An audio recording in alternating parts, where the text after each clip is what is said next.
नमस्कार. चला तर मग आज आपण धम्मपदाच्या पानांमधून एका खूप खास एका नाट्यमय कथेमध्ये प्रवेश करूया. ही एक अशी कथा आहे जी आपल्याला जीवन, मृत्यू आणि सजगतेबद्दल एक खूप खोलवर विचार करायला लावते. ही आहे राणी सामवतीची कथा.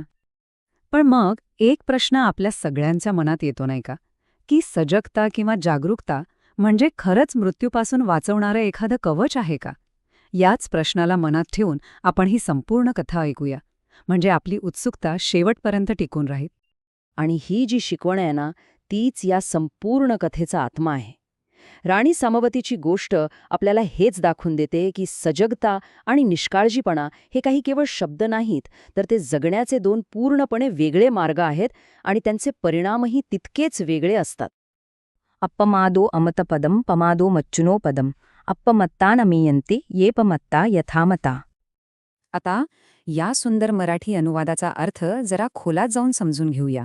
याचा मूळ गाभा असा आहे की अपमाद म्हणजे सजगता ही आपल्याला निर्वाणाच्या त्या अमर स्थितीकडे घेऊन जाते.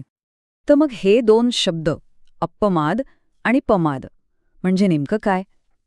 अप्पमाद म्हणजे सजगता, नेहमी जागरूक राहणं, आणि पमाद म्हणजे निष्काळजीपणा. असं म्हटलं जातं की जे सजग असतात ते खरं तर मरत नाहीत, कारण ते या जन्ममृत्यूच्या फेऱ्यातून कायमचे सुटतात.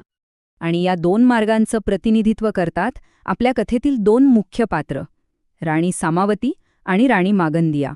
जणू काही या दोन भिन्न मार्गांचे त्या मूर्तिमंत स्वरूपच होत्या. यांच्यातला फरक बघा. एकीकडे आहे सामवती, जिने मैत्री आणि भक्तीचा मार्ग स्वीकारला, आणि दुसरीकडे आहे मागंदिया, जिच्या मनात फक्त आणि फक्त द्वेष आणि सुडाची आग धगधगतीये. त्यांचे मार्ग इतके वेगळे होते की त्यांच्यातला संघर्ष तर अटळच होता. पण मागंदियाच्या मनात इतका द्वेष आला कुठून?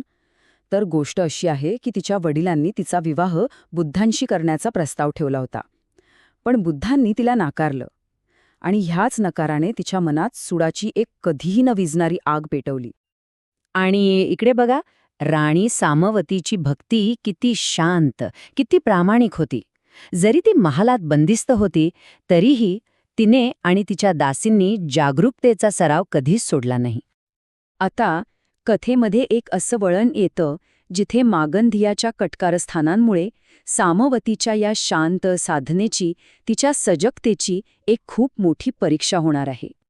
मागंदियाचा डाव इतका कपटी होता, म्हणजे विचार करा, तिने एका विषारी सापाचा वापर करून राजाच्या मनात सामवतीबद्दल इतकं विष पेरलं की त्याचा क्रोध अगदी अनावर झाला.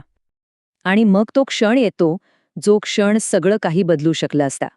राजा उदयन, तिचाच पती, तिच्यावर विषारी बाण सोडतो. तिच्यासमोर प्रत्यक्ष मृत्यू उभा होता. पण अशा वेळी सामवतीने काय केलं असेल? तिची प्रतिक्रिया खरंच अविश्वसनीय होती. तिने भीती नाही दाखवली, द्वेष नाही दाखवला. उलट मृत्यू समोर असतानाही तिने प्रेम आणि करुणेची भावना मनात जोपासली. आणि मग जे घडलं तो एक चमत्कारच होता. तिच्या मैत्रीच्या शक्तीमुळे तो विषारी बाण राजाकडे परत फिरला. या एका घटनेने राजाला तिच्या निर्दोषत्वाची खात्री पटली. तिची सजगता आणि मैत्रीची भावना तिची ढाल बनली. पण ही कथा इथेच संपत नाही. आता आपण कथेच्या एका दुःखद भागाकडे वळतोय, जिथे मागंदियाच्या त्या निष्काळजी द्वेषाचा अंतिम परिणाम काय होतो ते आपल्याला दिसतं. मागंदियाच्या मनातली सुडाची आग अजूनही विझली नव्हती. तिची शेवटची योजना तर अत्यंत भयंकर होती. यातून वाचण्याचा कोणताही मार्ग नव्हता. 500 दासी आगीच्या ज्वाळ्यांमध्ये होत्या, पण त्यांचं मन मात्र शांत होतं. या घटनेची भीषणता ह्याच आकड्यावरून लक्षात येते. पण त्याचवेळी त्यांचं धैर्य आणि त्यांची अढळ सजगताही दिसून येते. हे खूप महत्वाचं आहे. म्हणजे बघा, शरीराने त्या मरत होत्या, पण मनाने त्या एका उच्च अवस्थेला पोचत होत्या. त्यांनी आपल्या शेवटच्या क्षणांचा उपयोग ज्ञानाच्या पुढच्या पायऱ्या गाठण्यासाठी केला. या शोकांतिकेत एक मोठा आध्यात्मिक विजय दडलेला होता. आता राजा काय करतो बघा. त्याला सत्य बाहेर काढायचं होतं. त्याने एक खूप हुशारीचा डाव टाकला. तो असं नाटक करतो की जणू काही त्याला या घटनेचा खूप आनंद झाला आहे, जेणेकरून खरी गुन्हेगार स्वतःच आपलं तोंड उघडेल. आणि शेवटी काय झालं? म्हणतात ना, करावे तसे भरावे. मागंदियाच्या बाबतीत अगदी तसंच झालं. तिच्या द्वेषपूर्ण निष्काळजी कृतींनीच तिला आणि तिच्या सगळ्या आप्तांना विनाशाच्या दरीत ढकललं. तर मग ह्या संपूर्ण कथेतून आपल्याला काय शिकायला मिळतं? ह्यासाठी आपल्याला पुन्हा एकदा बुद्धांच्या शिकवणीकडे वळावं लागेल. ह्या कथेचा शेवट दुःखद असला तरी आध्यात्मिकदृष्ट्या तो किती विजयी आहे हे आता आपल्याला कळेल.